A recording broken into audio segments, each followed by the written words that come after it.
ನಮಗೆ ಆವಿಧದ ಹೆಸರನ್ನಿರಿಸಿದರೆ ನಮಗರಿಯದು. ದುರ್ಗಮ ಯಾವನಿಗೆ ಆಗಲಿ ಭವಿಷ್ಯತ್ತಿನ ಕುರಿತಾಗಿ ನಿರೀಕ್ಷೆಯಿಂದಲೇ ಒಂದು ಹೆಸರಿಸುವುದು ನಿಜವಾದರೆ ಅದಕ್ಕನುಗುಣವಾಗಿಯೇ ಬೆಳೆದು ಬದುಕಬೇಕಾದ ಒಂದು ಅಪೇಕ್ಷೆಯನ್ನು ನಾವು ಹೊಂದಬೇಕಾದದ್ದು ಸಹಜ ತಾನೆ.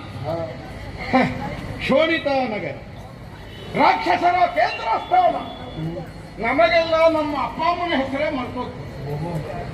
ನಮ್ಮಿಂದ ನಮ್ಮ ಸಾಮರ್ಥ್ಯದಿಂದಲಾಗಿ ನಮ್ಮನ್ನು ನಾವು ಸ್ಥಾಪಿಸಿಕೊಳ್ಳುವುದಕ್ಕೆ ಸದಾ ಪ್ರಯತ್ನಿಸುವವರು.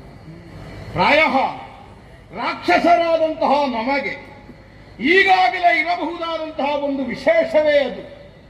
ಕೇವಲ ಕುಲ ಪರಂಪರೆಯನ್ನು ಆಧರಿಸಿ ನಮ್ಮನ್ನು ನಾವು ಲೋಕಮುಖದಲ್ಲಿ ಕಾಣಿಸಿಕೊಳ್ಳುವುದಕ್ಕೆ ಮುಂದಾಗುವುದಲ್ಲ, ಅವನವನ ಸಾಧನೆಗನುಸಾರವಾಗಿ. ಆದ್ದರಿಂದ ಎಷ್ಟೋ ಮಂದಿಗಳು ಋಷಿ ಮೂಲದಿಂದಲೇ ಸಂಜನಿಸಿದವರು. ಆದರೆ ಮಾತೃತ್ವದ